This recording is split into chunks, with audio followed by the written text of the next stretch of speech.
Hello and welcome to Rathod Science Academy. Today in this session, ఇక్కడ నేను హైదరాబాద్ తీసుకొని Telugu analyse చేస్తున్నాను.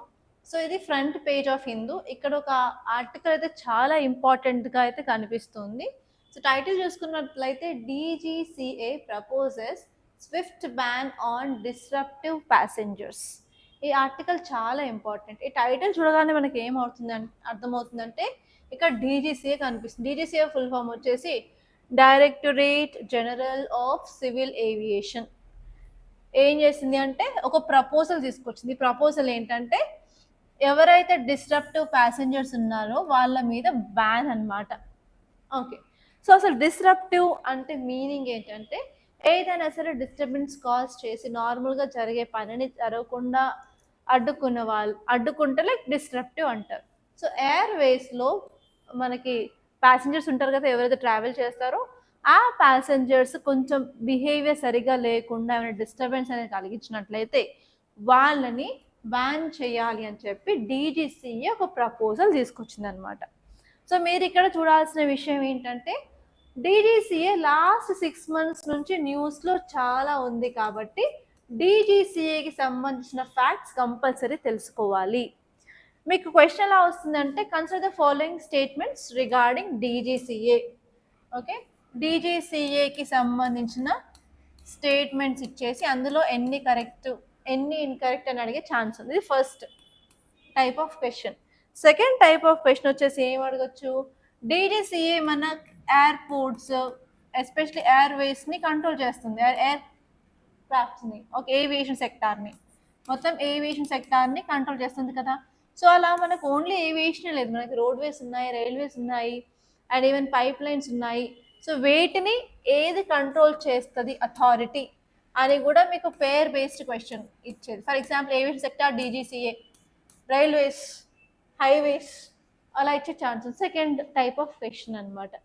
And third type of question ఏంటంటే ఇప్పుడు DGCA కొత్త ప్రపోజల్స్ తీసుకొచ్చింది కదా, ఆ ప్రపోజల్స్ మీద కూడా క్వశ్చన్ వచ్చే ఛాన్స్ ఉంది. ఇలా 3 రకాల క్వశ్చన్స్ మీరు ప్రిలిమ్స్లో ఎక్స్పెక్ట్ చేయొచ్చు. అండ్ సెకండ్ మనం మెయిన్స్కి వచ్చినట్లయితే మనం ఏవియేషన్ సెక్టార్ న్యూస్లో చాలా చూస్తున్నాము. ఎస్పెషలీ ఎయిర్ ఇండియా క్రాష్ అయింది కదా, ఆ క్రాష్ అయిన దగ్గర నుంచి అదొకటే క్రాష్ కాదు, రీసెంట్గా మహారాష్ట్రలో క్రాష్ అయింది, దాంట్లో డెప్యూటీ సీఎం చనిపోవడం జరిగింది. అండ్ నెక్స్ట్ వచ్చేసి మన హెలికాప్టర్ క్రాష్లు చాలాసార్లు అయ్యాయి, ఎస్పెషలీ హిమాలయన్ రీజన్ చార్ధంలో ట్రాన్స్పోర్టేషన్లో కూడా అని చెప్పి చాలా చదువుకున్నాం. కాబట్టి ఏవియేషన్ సెక్టార్కి సంబంధించిన డేటా అనేది మీరు కలెక్ట్ చేసి పెట్టుకోవాలి. అండ్ నెక్స్ట్ వచ్చేసి ఏవియేషన్ సెక్టార్లో ఇలాంటి క్రాషెస్ అవ్వడానికి మేజర్ రీజన్స్ ఏంటో చూడాలి. అండ్ ఇప్పుడు మనం ఫేస్ చేస్తున్న ఛాలెంజెస్ ఏంటో చూడాలి. అండ్ అంతేకాకుండా ఎలాంటి మెజర్స్ ఇప్పుడు గవర్నమెంట్ తీసుకుంది. ఫర్ ఎగ్జాంపుల్ రీసెంట్గా DGCA ఏం తీసుకొచ్చింది అంటే ఫ్లైట్ రూల్, ఫ్లయింగ్కి నెంబర్ ఆఫ్ అవర్స్ కానీ రెస్ట్ గురించి కానీ కొన్ని చేంజెస్ తీసుకొచ్చింది. దానివల్ల ఇండిగో చాలా ప్రాబ్లమ్స్ ఫేస్ చేసింది కదా. సో అలా. అండ్ అంతేకాకుండా మనకి ఎలాంటి వే ఫార్వర్డ్ తీసుకురావచ్చు ఎస్పెషలీ ఏవియేషన్ సెక్టార్లో మనం ఇంప్రూవ్మెంట్స్ తీసుకురావడానికి అని చెప్పి ఈ ఆరెంజ్ కలర్ పెన్తో రాసినవి అన్నీ మీకు మెయిన్స్ పాయింట్ ఆఫ్ వ్యూలో ఇంపార్టెంట్. ఓకే, సో ఇప్పుడు మనం ఈ ఆర్టికల్ చూసుకున్నట్లయితే జస్ట్ ఇది ఒక్క ఇన్ఫోగ్రాఫిక్ చూసుకుంటే మనకు తెలుస్తుంది అనమాట. ఇన్ఫోగ్రాఫిక్ క్లియర్గా చూడండి, ఇది ఏం చెప్తుందంటే under proposed revision airlines would be authorized to impose a flying ban not exceeding 30 days on passengers found guilty on disruptive behavior during a flight without prior referral to existing independent committee mechanism అని ఇక్కడ ఇచ్చారనమాట. అసలు ఇది ఏం చెప్తుంది అంటే మనకి ఫ్లైట్లో మనం ట్రావెల్ చేస్తున్నాము అనుకోండి, సో అక్కడ ఏంటంటే క్లియర్గా రాస్తారు నో స్మోకింగ్ అని చెప్పి, ఫ్లైట్ లోపల నో స్మోకింగ్, అలాగే ఆల్కహాల్ తీసుకోవద్దు అని రాస్తారు. అండ్ పక్కన ఉన్న ప్యాసింజర్స్కి డిస్టర్బెన్స్ కలిగించకుండా మీ బిహేవియర్ ఉండాలి అంటారు. అండ్ మనకి ఎమర్జెన్సీ ఎగ్జిట్స్ ఉంటాయి, ఎమర్జెన్సీ ఎగ్జిట్ మీరు ఫ్లైట్ వెళ్తున్నప్పుడు ఓపెన్ చేయడం ఇట్స్ నాట్ రైట్.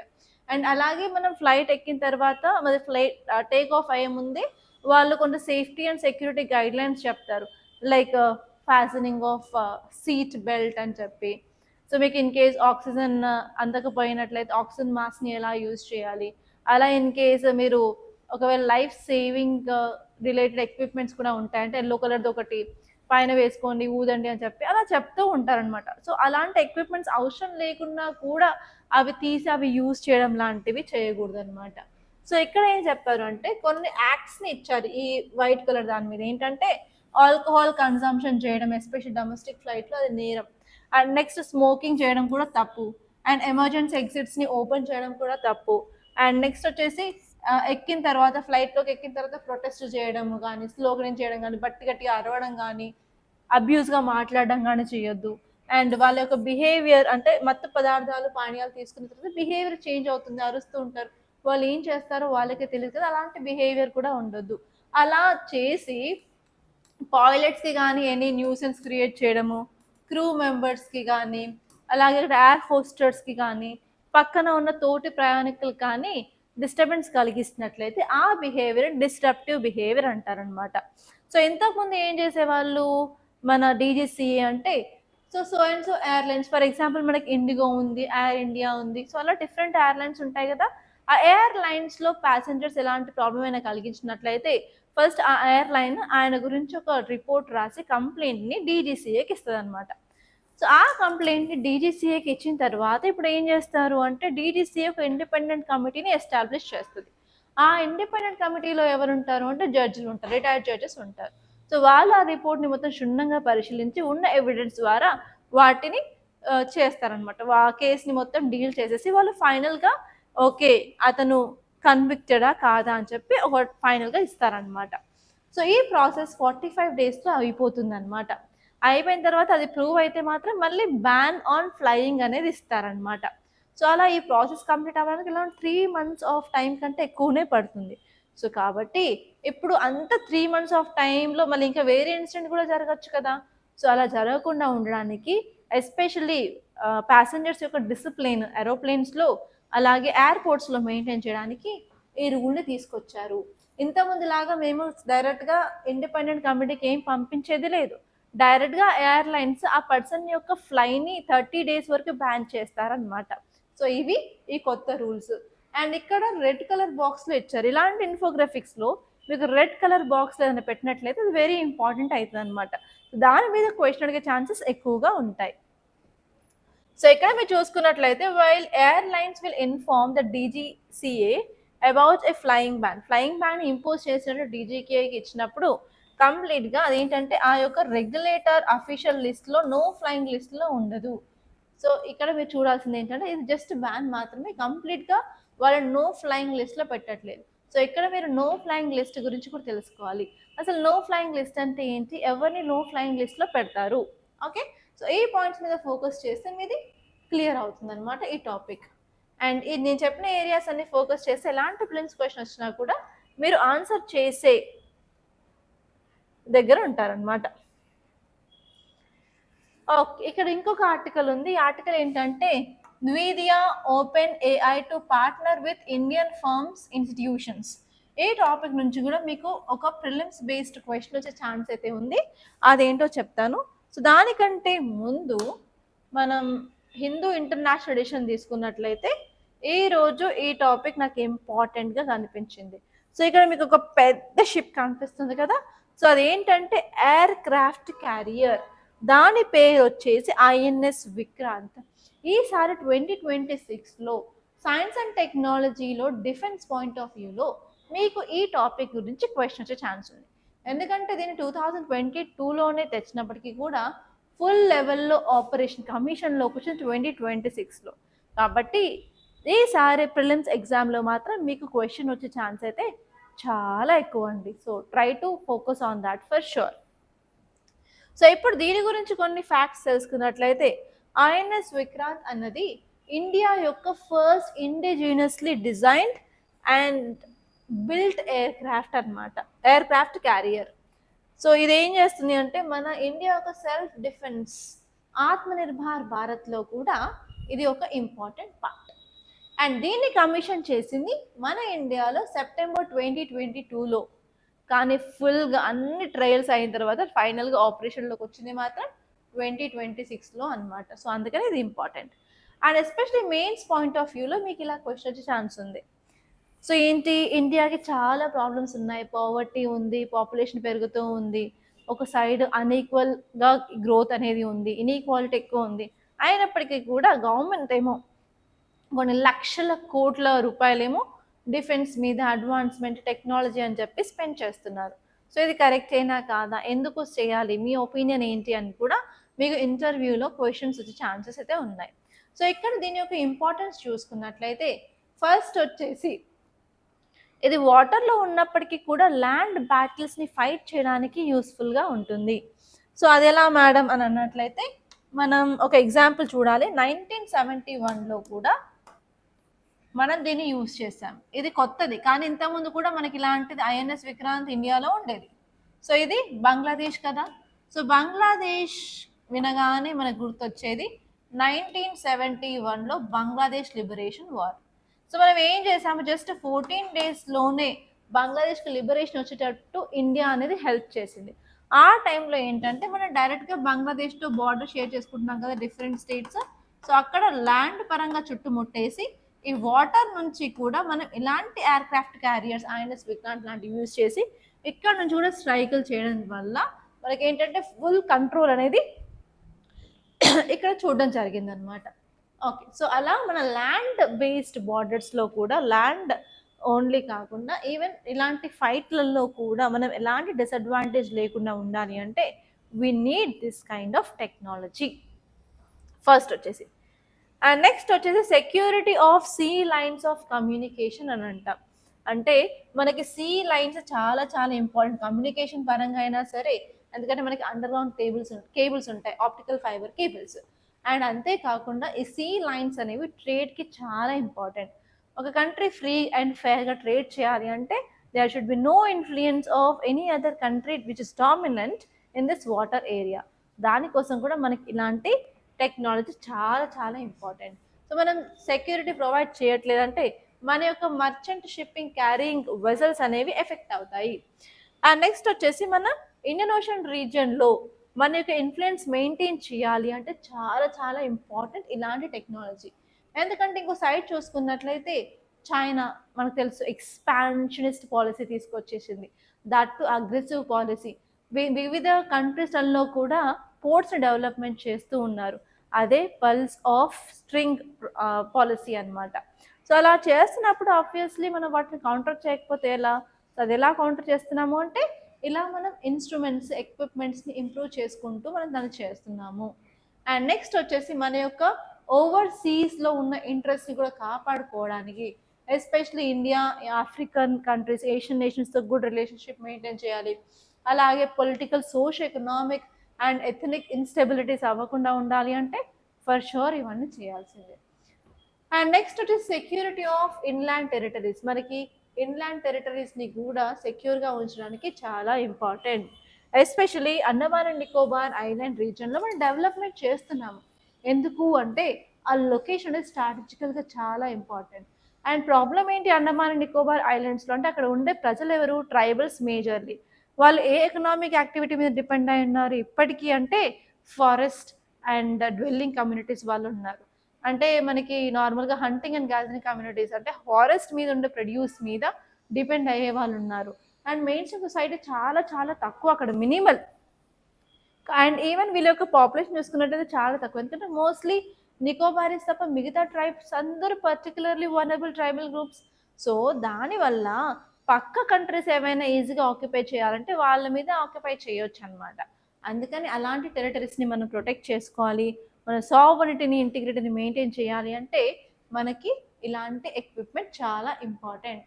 అండ్ అంతేకాకుండా నాన్ మిలిటరీ మిషన్స్కి కూడా ఇలాంటి ఎక్విప్మెంట్ చాలా సపోర్ట్ అనేది చేస్తుంది. రీసెంట్గా మనకు తెలుసు ఆపరేషన్ సాగర్ బంధు చేసాము, శ్రీలంకలో ఫ్లడ్స్ వస్తే మనం హెల్ప్ చేసాం, సైక్లోన్ దిత్వా హెల్ప్ చేసాం కదా. అండ్ ఈవెన్ అంతేకాకుండా ఆయిల్ స్పిల్స్ అయ్యే ఛాన్సెస్ ఉన్నాయి. ఆ టైంలో కూడా disaster response related operations compulsory చేయాల్సిందే. ఆ టైంలో కూడా ఇలాంటి టెక్నాలజీ వల్ల మనకి అడ్వాంటేజ్ అనేది ఉంటుంది. ఓకే, నెక్స్ట్ ఆర్టికల్ చూసుకున్నట్లయితే NVIDIA ఓపెన్ AI వచ్చేసి ఇండియాలో 3 కంపెనీస్తో పార్ట్నర్షిప్ చేస్తుంది అని చెప్పారు. ఆ 3 కంపెనీస్ ఏంటంటే ఫస్ట్ వచ్చేసి యోటా, సెకండ్ ఎల్ఎన్టీ, మీకు తెలిసే ఉంటుంది L and T is famous for construction, and next ఈ నెట్వర్క్స్ అనమాట.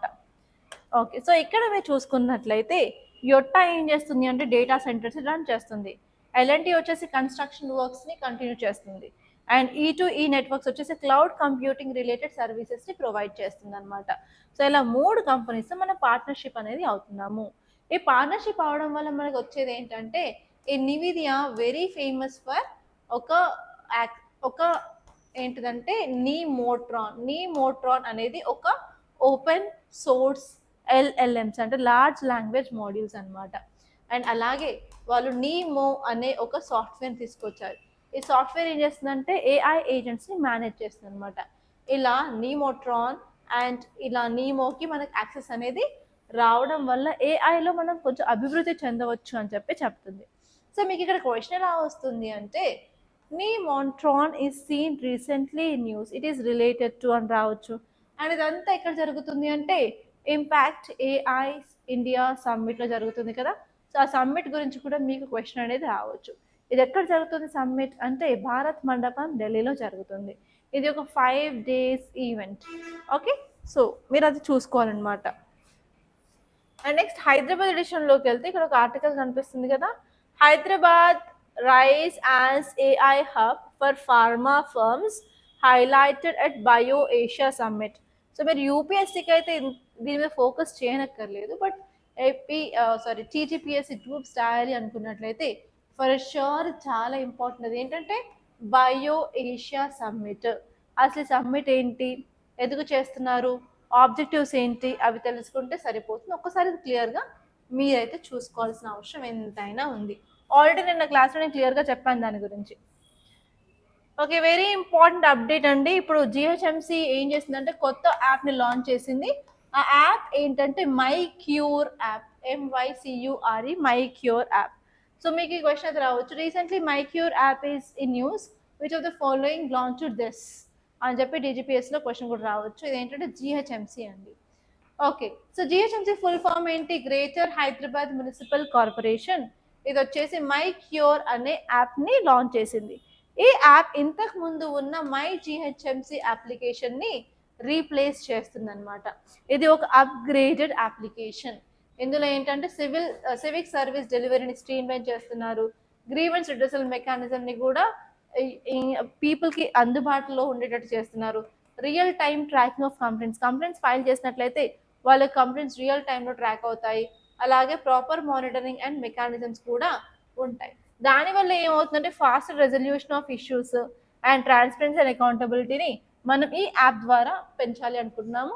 ఎస్పెషలీ పబ్లిక్ సర్వీస్ డెలివరీని కూడా ఇంప్రూవ్ చేయడానికి తీసుకొచ్చిన యాప్ ఇది మై క్యూర్ అనమాట. సో మొత్తం యాడ్సే ఉన్నాయి. అండ్ దాని తర్వాత డైరెక్ట్గా మనం ఎడిటోరియల్ పేజ్లోకి వెళ్ళొచ్చండి. ఓకే, మనం వేరే ఆర్టికల్స్ చూసినట్లయితే ఈ ఆర్టికల్ చూడండి, safari in Nagarhole Bandipur to resume soon with fewer trips. So ఈ ఆర్టికల్ ఏం చెప్తుంది అంటే నాగర్హోల్లో బండిపోర్లో సఫారీ ఏదైతే నిలిపివేశారో మళ్ళీ అది స్టార్ట్ అవుతుంది అని చెప్పారు. సో ఇక్కడ మీరు చూసుకున్నట్లయితే మీకు questions environment ecology point of వ్యూలో చాలాసార్లు బయోస్ఫియర్ రిజర్వ్స్ గురించి అడిగారు, నేషనల్ పార్క్స్ గురించి అడిగారు, యానిమల్స్ గురించి, లయన్ గురించి, టైగర్ గురించి, అలా చాలా యానిమల్స్ గురించి అయితే అడిగారు. సో అవన్నీ మళ్ళీ అడిగే ఛాన్స్ అయితే ఉందండి. సో క్లియర్గా మీరు పీవైక్యూస్ చూసైతే మీరు ఫోకస్ చేయండి. సో ఇక్కడ చూసుకున్నట్లయితే నాగర్హోల్ మీద ఆల్రెడీ క్వశ్చన్స్ అయితే అడిగారు యూపీఎస్సీ ఆప్షన్స్లో. మనకి నాగర్హోల్ అయితే కనిపిస్తుంది కాబట్టి ఇక నాగర్హోల్ గురించి టాపిక్ వచ్చింది అంటే చాలా చాలా ఇంపార్టెంట్ అనమాట. అలా ఆ విధంగా మీరు చూసుకున్నట్లయితే ఏ టాపిక్ మీద క్వశ్చన్ వచ్చే ఛాన్స్ ఉందో కూడా మీరు ఐడెంటిఫై చేయొచ్చు. సో ఇక్కడ ఈ ఆర్టికల్ ఏం చెప్తుంది అంటే మనం ప్రాజెక్ట్ టైగర్ని ఇంప్లిమెంట్ చేసాం. ఈ ప్రాజెక్ట్ టైగర్లో ఏం చేస్తున్నాము, టైగర్ కన్జర్వేషన్ ప్రాజెక్ట్ అనమాట. టైగర్స్ని కన్సర్వ్ చేస్తున్నాం. దానివల్ల ఏమైందంటే టైగర్ పాపులేషన్ ఇంక్రీజ్ అయింది. అండ్ సఫారీ అంటే ఏంటి, మనకి ఒక వ్యాన్స్ జీప్స్లో పీపుల్ని తీసుకెళ్ళి అడవిలోకి తీసుకెళ్ళి అక్కడ యానిమల్స్ నార్మల్గా ఎలా ఉంటాయి అంటే నార్మల్గా జూ చూసినట్లయితే జూనేమో బంధించినట్లు ఉంటాయి కదా, కానీ సఫారీ ఏంటంటే అవి ఫ్రీగానే తిరుగుతూ ఉంటాయి. మనం ఒక సేఫ్గా ఉన్న ఒక వెహికల్లో మనం ఎంటర్ అవుతాము. మనకు కనిపిస్తేనేమో ఓకే కనిపిస్తుంది అనుకుంటాము. కనిపించలేదంటే ఇంకా మన ఫేట్ అది లేదు ఆ టైంలో అనుకోవడం అంతే తప్ప ఇంకేం ఉండదు. సో ఏంటి ఈ సఫారీ అంటే ఈ ప్రాజెక్ట్ టైగర్ వల్ల పాపులేషన్ ఆఫ్ టైగర్ పెరిగింది. ఈ టైగర్ అనేది మనకి హెర్బివోర్స్ కాదు, కార్నివోర్స్ అంటే మీట్ ఈటింగ్ యానిమల్. సో ఈ టైగర్స్ పాపులేషన్ పెరగడం వల్ల అక్కడికి వెళ్ళే విజిటర్స్ మీద అటాక్స్ అనేవి పెరిగాయి అన్నమాట. సో అందుకని 100 days ఎగో ఈ సఫారీని ఆపేశారు. ఇప్పుడు మళ్ళీ దాన్ని స్టార్ట్ చేస్తున్నారు. ఈసారి కొన్ని స్టెప్స్ అయితే ఎక్కువ తీసుకొని వాళ్ళైతే మళ్ళీ సఫారీని వాళ్ళు రివోక్ చేస్తున్నారని చెప్పి ఆర్టికల్ ఇవ్వడం జరిగింది. సో మీరు ఇక్కడ తెలుసుకోవాల్సింది ఏంటంటే బందిపూర్ టైగర్ రిజర్వ్ అలాగే నాగర్హోల్ టైగర్ రిజర్వ్ గురించి తెలుసుకోవాలి. ఈ బందిపూర్ టైగర్ రిజర్వ్ ఒక one of the richest biodiversity ఉన్న ఏరియా అన్నమాట. అండ్ ఇదేంటంటే దీని చుట్టూ వేరే టైగర్ రిజర్వ్స్ కూడా ఉన్నాయి. అవేంటంటే మూడుమలై టైగర్ రిజర్వ్ ఉంది, మనకి వేనాడ్ వైల్డ్ లైఫ్ శాంచురీ ఉంది, అండ్ నెక్స్ట్ కాబిని రిజర్వాయర్ చాలా చాలా ఇంపార్టెంట్. ఎందుకంటే ఈ బండిపూర్ టైగర్ రిజర్వ్ని నాగర్హోల్ టైగర్ రిజర్వ్ని సపరేట్ చేసేది ఈ కాబిని రిజర్వాయర్ అన్నమాట. అండ్ నెక్స్ట్ వచ్చేసి ఈ టైగర్ రిజర్వ్ని ఎప్పుడు ఎస్టాబ్లిష్ చేశారంటే 1985లో చేశారు. అది ప్రాజెక్ట్ టైగర్ వచ్చిన తర్వాత. అండ్ నెక్స్ట్ దీని యొక్క లొకేషన్ వచ్చేసి Mysore and Chamarajanagar of Karnataka దగ్గర ఉంటుందన్నమాట. Especial tri junction of Karnataka, Tamil Nadu and Kerala దగ్గర ఉంటుంది. అండ్ ఈ బండిపూర్ టైగర్ రిజర్వ్ అనేది మైసూర్ ఎలిఫెంట్ రిజర్వ్లో బయోస్ఫియర్ రిజర్వ్లో భాగం అన్నమాట. అండ్ ఇది నీలగిరి బయోస్ఫియర్ రిజర్వ్లో కూడా పార్ట్ అని చెప్పుకుంటూ ఉంటారు. అండ్ నెక్స్ట్ వచ్చేసి ఈ నేషనల్ పార్క్లో మనకి మేజర్గా చూసినట్లయితే కాబిని రివర్ ఫ్లో అవుతుంది, మోయార్ రివర్ ఫ్లో అవుతుంది అండ్ నూగు రివర్ అనేవి ఫ్లో అవుతాయి అన్నమాట. అవే కాకుండా even Bhadra tiger reserve, Nagarhole tiger reserve, Dandeli Anshi tiger reserve, Biligiri Ranganatha Swamy temple, Malai Mahadeshwara wildlife sanctuaries కూడా ఈ కర్ణాటకలో ఉంటాయన్నమాట. సో నాగర్హోల్ టైగర్ రిజర్వ్ గురించి నేషనల్ పార్క్ గురించి చూసినట్లయితే ఇది ఒక టైగర్ రిజర్వ్ అనమాట. దీన్ని ప్రాజెక్ట్ టైగర్ కింద ఐడెంటిఫై చేశారు. దీని యొక్క నేమ్ ఏంటంటే రాజీవ్ గాంధీ నేషనల్ పార్క్ అని కూడా అంటారనమాట. ఓకే. అండ్ రివర్స్ చూసుకున్నట్లయితే మనకి నాగర్హోల్ రివర్ ఫ్లో అవుతుంది, కాబిని రివర్, తరాకర్ రివర్ కూడా ఈ ఏరియాలో ఉంటుందన్నమాట. జస్ట్ ఒక్కసారి గుర్తుపెట్టుకుంటే సరిపోతుంది. అండ్ నెక్స్ట్ టాపిక్ వచ్చేసి centre to bring 1954 border villages under development scheme. ఈ స్కీమ్లో అసలు టైటిల్ చూసినట్లయితే బార్డర్ విలేజెస్ ఉంటుంది. అసలు ఈ బార్డర్ విలేజెస్ అంటే ఏంటి? మనం ఇండియా యొక్క బార్డర్ చూసుకున్నట్లయితే మనకు పాకిస్తాన్ ఉంటుంది, ఇక్కడ ఆఫ్ఘనిస్తాన్ ఉంటుంది, ఇక్కడ చైనా ఉంటుంది, ఇక్కడ మనకు నేపాల్ ఉంటుంది, భూటాన్ ఉంటుంది, బంగ్లాదేశ్, ఇక్కడ మయన్మార్. సో ఇలా డిఫరెంట్ కంట్రీస్ మనం బౌండరీ అనేది షేర్ చేసుకుంటున్నాం కదా.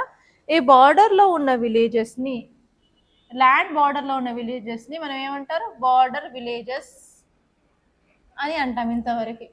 సో ప్రాబ్లం ఏంటంటే బార్డర్ విలేజెస్లో ఎప్పుడు మనకి డిస్టర్బెన్సెస్, ఇన్స్టెబిలిటీ జరుగుతూనే ఉంటుంది, క్రాస్ బార్డర్ మైగ్రేషన్ జరుగుతూనే ఉంటాయి. నిన్న క్లాస్లో కూడా మేఘాలయ అరౌండ్ 200 మెంబర్స్ని బంగ్లాదేశ్కి డిపోర్ట్ చేసింది సక్సెస్ఫుల్గా అని చదువుకున్నాం కదా. సో ఏంటంటే లా అండ్ ఆర్డర్ సరిగా లేదు, ఎప్పుడు డిస్టర్బెన్సెస్, అలజడులు, గొడవలు అవన్నీ జరుగుతూ ఉంటే ఏమవుతుందంటే పీపుల్ వాళ్ళ లైఫ్ అనేది డిస్టర్బ్ అవుతుంది. సో ఆ బార్డర్లో ఉండకుండా వాళ్ళు ఏం చేస్తారు? మైగ్రేట్ అవుతూ ఉంటారు. సో మైగ్రేట్ అవడం వల్ల ఏంటంటే ఆ విలేజెస్లో ఉన్న పాపులేషన్ తగ్గుతుంది. దానివల్ల ఏమవుతుంది అంటే ఈజీగా బార్డర్ కంట్రీస్ ఏవైతే ఉన్నాయో అవి ఆక్యుపై చేసుకోవడానికి ఈజీగా ఉంటుంది. ఈ థ్రెట్ అనేది మనకి పాకిస్తాన్ సైడ్ నుంచి అండ్ చైనా సైడ్ నుంచి చాలా ఎక్కువగా ఉందన్నమాట. సో అందుకని మనం ఏం చేస్తున్నామంటే మన బార్డర్ని సెక్యూర్ చేసుకోవాలి. బార్డర్లో ఉన్న విలేజెస్ డెవలప్మెంట్ అనేది చేసినట్లయితే అక్కడ ఉంచిన పీపుల్ బయటికి రాలేరు, అక్కడే ఉంటారు, లైవ్లీహుడ్ ఆపర్చునిటీస్, ఎకనామిక్ యాక్టివిటీస్ చేసుకుంటూ ఉంటారు. అండ్ ఈవెన్ సెక్యూరిటీలో కూడా వాళ్ళు పార్టిసిపేట్ చేస్తారు. కాబట్టి మనం సెక్యూరిటీని ఇంప్రూవ్ చేయొచ్చు అని చెప్పి ఇక్కడ ఇవ్వడం జరిగింది. సో ఇదన్నమాట ఈ ప్రోగ్రామ్. ఈ ప్రోగ్రామ్ పేరు ఏంటంటే వైబ్రెంట్ విలేజ్ ప్రోగ్రామ్. దీన్ని కాస్త ఎక్స్టెండ్ చేస్తూ వైబ్రెంట్ విలేజ్ ప్రోగ్రామ్ 1 వచ్చింది, దాని తర్వాత వైబ్రెంట్ విలేజ్ ప్రోగ్రామ్ 2 వచ్చింది. సో ఇప్పుడు 2లో భాగంగా మనం ఇంకా కొన్ని బార్డర్ విలేజెస్కి ఎక్స్టెండ్ అయితే చేస్తున్నాం అనమాట. అందుకే ఇది న్యూస్లో ఉంది. సో మీకు ఈ యొక్క స్కీమ్ గురించి కూడా క్వశ్చన్ వచ్చే ఛాన్స్ అయితే ఉందండి. ఓకే, స్కీమ్ చూసుకున్నట్లయితే 2022-2023లో ఈ స్కీమ్ని లాంచ్ చేశారు. ఫస్ట్ స్కీమ్ని లాంచ్ చేసినప్పుడు సెంట్రల్లీ స్పాన్సర్డ్ స్కీమ్ లాగా ఉంది. అంటే సెంట్రల్లీ స్పాన్సర్డ్ స్కీమ్ అంటే central government and state governments funds అనేవి షేర్ చేసుకుంటాయి. అండ్ దీని యొక్క ఆబ్జెక్టివ్ ఏంటంటే మనము అరుణాచల్ ప్రదేశ్లో, హిమాచల్ ప్రదేశ్లో, సిక్కింలో, ఉత్తరాఖండ్లో అండ్ యూటీ ఆఫ్ లదాఖ్లో డెవలప్మెంట్ చేయాలని చెప్పి ఫస్ట్ తీసుకొచ్చారనమాట. సో ఈ దేంట్లో ఏం చేస్తున్నారు అంటే అక్కడ డెవలప్మెంట్, అలాగే స్టాల్స్ పెట్టడం కానీ, ఎగ్జిబిషన్స్ కానీ అవన్నీ చేస్తున్నారు. అండ్ అంతేకాకుండా మనకు అక్కడ మైగ్రేషన్ జరగకుండా దాన్ని రివర్స్ చేయడానికి ట్రై చేస్తున్నాము. ఇన్ఫ్రాస్ట్రక్చర్, లైవ్లీహుడ్ ఆపర్చునిటీస్ అనేవి క్రియేట్ చేయడానికి అక్కడ ట్రై చేస్తున్నారు. ఎస్పెషల్లీ గవర్నమెంట్ ఏం చేస్తుందంటే టూరిజంని ప్రమోట్ చేస్తుంది, కల్చరల్ హెరిటేజ్ని ప్రమోట్ చేస్తుంది, స్కిల్ డెవలప్మెంట్ చేస్తుంది, ఎంటర్ప్రినర్షిప్ని చేస్తుంది, డెవలప్మెంట్ ఆఫ్ కోఆపరేటివ్ సొసైటీస్, అలాగే agriculture, horticulture area and cultivation of medicinal plants, herbs, అలా కొంత సపోర్ట్ అనేది గవర్నమెంట్ అయితే ఇస్తుంది అనమాట. అండ్ దాని తర్వాత రీసెంట్గా వచ్చింది vibrant village programme second phase అనమాట. ఈ ఫేజ్లో కంప్లీట్లీ సెంట్రల్ సెక్టార్ స్కీమ్గా మారింది. అండ్ వాళ్ళు దేని మీద ఫోకస్ చేస్తున్నారంటే safe, secured and vibrant borders మీద ఫోకస్ చేస్తున్నారు. అండ్ ఈ ప్రోగ్రామ్ వచ్చేసి కాంప్రహెన్సివ్ డెవలప్మెంట్ ఆఫ్ విలేజెస్ని ఫోకస్ చేస్తున్నారు. బ్లాక్స్ని, ఇంటర్నేషనల్ బార్డర్స్ని, నార్దర్న్ బార్డర్స్ని అన్నిటిని ఇంప్రూవ్ చేయాలనుకుంటున్నారు. అండ్ ఈ వైబ్రెంట్ విలేజ్ ప్రోగ్రామ్ సెకండ్ దాంట్లో మాత్రం డిఫరెంట్ స్టేట్స్కి అయితే ఇది ఎక్స్టెండ్ చేశారు. అవేంటంటే అరుణాచల్ ప్రదేశ్, అస్సాం, బీహార్, గుజరాత్, జమ్మూ అండ్ కాశ్మీర్, అదొక UT, Ladakh UT, Tripura, Manipur, Meghalaya, Mizoram, Nagaland, Punjab, Rajasthan, Sikkim, Uttarakhand, UP, west Bengal, almost అన్ని స్టేట్స్ ఏవైతే బార్డర్ చేసుకుంటున్నాయో అన్నిటికీ ఎక్స్టెండ్ చేయడం జరిగిందనమాట. ఓకే, అవి గుర్తుపెట్టుకుంటే సరిపోతుంది. అండ్ నెక్స్ట్ ఆర్టికల్ వచ్చేసి ట్రబుల్డ్ వాటర్. సో ఈ ఆర్టికల్ ఏం చెప్తుంది అంటే రీసెంట్గా 1 or 2 days ఎగో మనం ఏం చదువుకున్నాము, ఎన్జిటి ఈ యొక్క ఎన్జిటి అంటే నేషనల్ గ్రీన్ ట్రిబ్యునల్ కదా, ఇది నికోబార్ గ్రేట్ ఐలాండ్ ప్రాజెక్ట్కి ఆమోదం, క్లియరెన్స్ అనేది ఇచ్చింది అని చెప్తున్నాం కదా. సో అక్కడ ఎందుకు ఇచ్చింది క్లియరెన్స్ అంటే okay, coastal regulation zones follow అవుతుంది, ఇది చాలా ఇంపార్టెంట్ ప్రాజెక్ట్, స్ట్రాటజికల్గా డెవలప్మెంట్ పాయింట్ ఆఫ్ వ్యూ చేయాలని చెప్పి ఎన్జిటి క్లియరెన్స్ ఇచ్చింది. అదంతా మనకు తెలుసు, కొత్తది ఏం కాదు. కానీ ఇక్కడ నేను ఈ ఆర్టికల్ తీసుకున్నాను అంటే మనం ఎస్సే రాయడానికి కొన్ని కేస్ స్టడీస్, ఎగ్జాంపుల్స్ యూజ్ చేస్తాం కదా. సో అలా ఇందులో ఒక కేస్ స్టడీ అయితే ఇచ్చారండి. ఆ కేస్ స్టడీ ఏంటి అంటే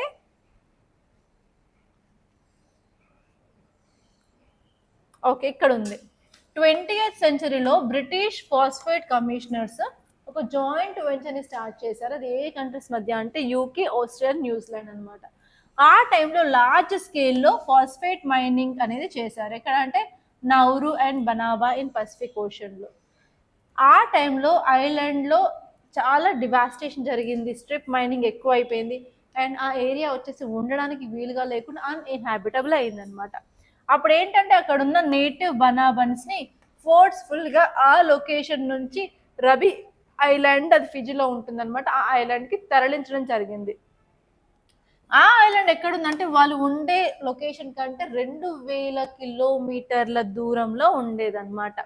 సో ఇప్పటికీ కూడా ఆ బనాబా పీపుల్ వాళ్ళకి ప్రాపర్గా ల్యాండ్స్కేప్ లేదు అని చెప్పి ఇప్పటికీ కూడా వాళ్ళు రీహాబిలిటేషన్ చేయండి అని చెప్పి ఇప్పటికీ కూడా ఫైట్ చేస్తున్నారు. సో దీన్ని మనం ఎలా కనెక్ట్ చేసుకుంటాం నికోబార్ ప్రాజెక్ట్కి అంటే ఈ నికోబార్ ప్రాజెక్ట్ వల్ల మనం అక్కడ నికోబారీస్, షొంపెన్ని కూడా డిస్ప్లేస్ చేయాలనుకుంటున్నాము. ఫ్యూచర్లో వీళ్ళు ఫైట్ చేసినట్టు వాళ్ళు కూడా ఫైట్ చేయాల్సి వస్తుంది. కాబట్టి మీరు ఈ ప్రాజెక్ట్కి వెళ్ళే కంటే ముందు ఫస్ట్ వీళ్ళ గురించి ఒకసారి ఆలోచించండి, మన హిస్టరీ గురించి ఆలోచించండి. హిస్టరీ ఆల్వేస్ రిపీట్స్ అని అంటారు, always we have to learn from our history అని అంటారు కదా. సో ఆ పాయింట్ ఆఫ్ వ్యూలో ఆలోచించండి అని చెప్పి క్లియర్గా ఇక్కడైతే చెప్పారు. ఓకే, అండ్ నెక్స్ట్ టాపిక్ వచ్చేసి కాశ్మీర్ రివైవల్. ఈ టాపిక్ కూడా చాలా ఇంపార్టెంట్ అండి. కాశ్మీర్లో మన 2025 ఏప్రిల్లో ఏం జరిగింది, పహల్గామ్ అటాక్ జరిగింది. పహల్గామ్ అనే ప్లేస్ ఒక టూరిస్ట్ సైట్ అనమాట.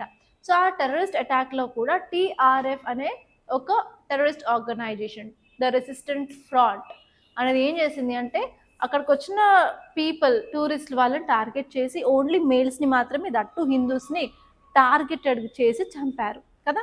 దాని తర్వాత ఏంటి, అక్కడ ఒకసారి టెర్రరిస్ట్ అటాక్ అయిన తర్వాత ఆ ఏరియాకి టూరిజంని కొద్ది రోజులు ఆపేయాలని చెప్పి టూరిజంని మూసేశారనమాట. దానివల్ల అక్కడ ఉన్న ప్రజలు ఇంకా భయపడుతూ ఉన్నారు, మళ్ళీ టెర్రరిస్ట్ అటాక్ జరుగుతుందో ఏమో. అండ్ అక్కడ ఉన్న ప్రజలు ఏంటంటే లైవ్లీహుడ్ లాస్ అయ్యారు, ఎకనామిక్ ఆపర్చునిటీస్ లేవు. ఏదైనా ఒక ఏరియా టూరిజం వల్ల డెవలప్ అవుతుంది అంటే అక్కడ హోటల్స్, రెస్టారెంట్స్, అలాగే గైడ్లు అందరూ ఉంటారు కదా. సో వాళ్ళ ఈ జీవనాధారం మొత్తం పడిపోయింది, వాళ్ళకి ఇంకా భయాందోళనలు అనేవి రోజు రోజుకి పెరుగుతూ ఉన్నాయి. సో రీసెంట్గా టూ డేస్ బ్యాక్ అనుకుంటాను నేను చదివిన ఆర్టికల్, అది హిందీలో చెప్పలేదు. అదేంటంటే మళ్ళీ పహల్గామ్ ఏరియాలో టూరిజం స్టార్ట్ అవుతుంది, ఓపెన్ చేస్తున్నారు సైట్స్ కొన్నిగా అని చెప్పి ఆర్టికల్స్ అయితే వచ్చాయి. సో ఇప్పుడు టూరిజం ఇంప్రూవ్ చేయడానికి అక్కడ మేజర్ రీజన్ ఏంటంటే అక్కడ ఆల్రెడీ పీపుల్కి చాలా భయాందోళనలు ఉన్నాయి, వాటిని తగ్గించాలి. టూరిజం ఓపెన్ చేసి ఏంటంటే డిఫరెంట్ కంట్రీస్ వాళ్ళు వస్తూ ఉంటారు, పోతూ ఉంటారు. So normal day to day activities అనేవి పెరుగుతూ ఉంటాయి. సో బయట వాళ్ళు వస్తున్నారు కాబట్టి ఎస్ గవర్నమెంట్ కొంచెం స్టెప్స్ తీసుకుంటుందని చెప్పి వాళ్ళ భయాలు కూడా తగ్గుతాయి. అంతేకాకుండా లోకల్ పీపుల్ ఎవరైతే ఎకనామీ లేకుండా, లైవ్లీహుడ్ లేకుండా ఉంటారో మళ్ళీ వాళ్ళ ఎకనామీ అనేది రివైవల్ అయ్యే ఛాన్స్ ఉంటుందన్నమాట. సో ఆ టాపిక్ ఇదనమాట. అండ్ నెక్స్ట్ ఆర్టికల్ వచ్చేసి ఏఐ గురించి. మనకి ఈరోజు చాలా ఆర్టికల్స్ మన న్యూస్ పేపర్లో ఈ యొక్క ఏఐ సమ్మిట్ జరుగుతుంది కాబట్టి ఏఐ గురించి ఉంది. సో మీకు ఈ ఏఐ ఇండియా సమ్మిట్ గురించి క్వశ్చన్స్ రావచ్చు, ఏఐ గురించి క్వశ్చన్స్ రావచ్చు. ఏ క్వశ్చన్ వచ్చినా కూడా రాసే విధంగా అయితే మీరు ప్రిపేర్ అవ్వాల్సిందే అనమాట. సో ఇక్కడ మీరు ఈ ఆర్టికల్ చూసుకున్నట్లయితే మనకు తెలుసు ఇండియా ఏఐ ఇంపాక్ట్ సమ్మిట్ 2026 నడుస్తూ ఉంది. ఇది ఎవరు కండక్ట్ చేస్తారు అంటే ministry of electronics and information technology, దీన్ని మైటీ అని అంటాం అనమాట. ఇది చాలా ఇంపార్టెంట్ సమ్మిట్, ఎందుకంటే ఫస్ట్ టైం మనకి గ్లోబల్ ఆర్టిఫిషియల్ ఇంటెలిజెన్స్ సమ్మిట్ అనేది జరుగుతుంది.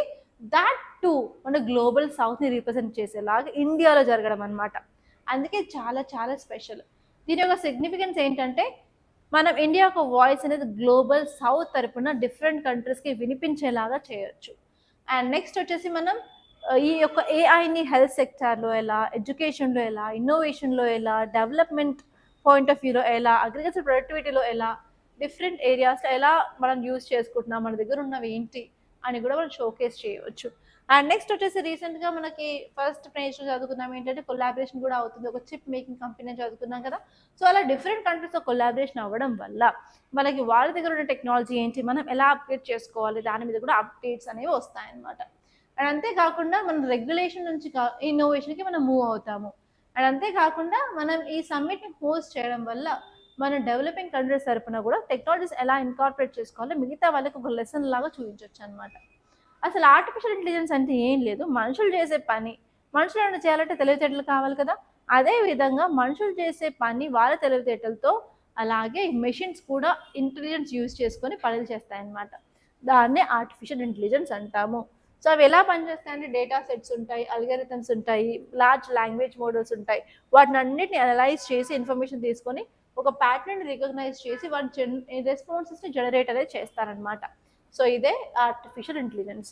మీకు ఒక ఇమేజ్ చూపిస్తాను, ఇది ఎక్కడ యూజ్ చేస్తున్నాము అంటే హెల్త్ కేర్లో యూజ్ చేస్తున్నాం, ఫినాన్స్లో యూజ్ చేస్తున్నాము, transportation, marketing, education, agriculture, cyber security and energy.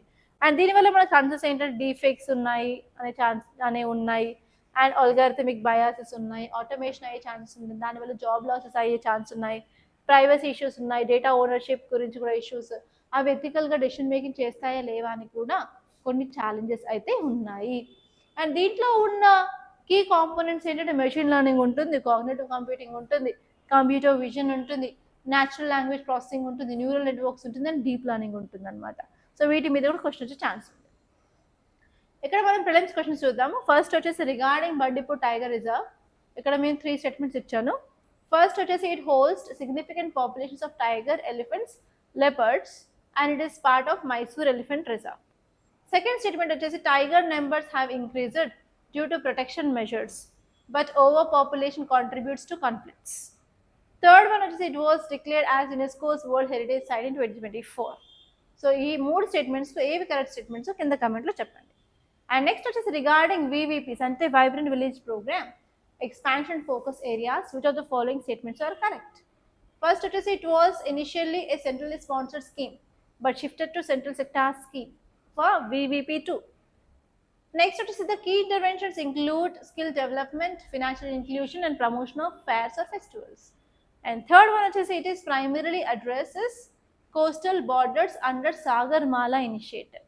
ఇందులో కూడా కరెక్ట్ స్టేట్మెంట్స్ ఏంటో తెలుసుకొని కింద చెప్పండి. So that's all guys, by this I'm concluding. Thank you so much. And మన దగ్గర సీసాట్ కోర్స్ అయితే స్టార్ట్ అయింది. ఇన్ కేస్ మీరు సీసాట్ ఇబ్బంది పడినట్లయితే తీసుకోండి, వెదర్ ఆన్లైన్ అయినా పర్లేదు, ఆఫ్లైన్ అయినా పర్లేదు. అండ్ మీరు కనుక మీ యూపీఎస్సీ ప్రిపరేషన్ బేస్ నుంచి స్టార్ట్ చేయాలి అనుకున్నట్లయితే you can join our GS prelims cum mains foundation course. కొత్త బ్యాచ్ 25th February నుంచి స్టార్ట్ అవుతుంది. 25th కంటే ముందే జాయిన్ అవ్వడానికి ట్రై చేయండి, ఎందుకంటే బేసిక్ క్లాసెస్ ఉంటాయి.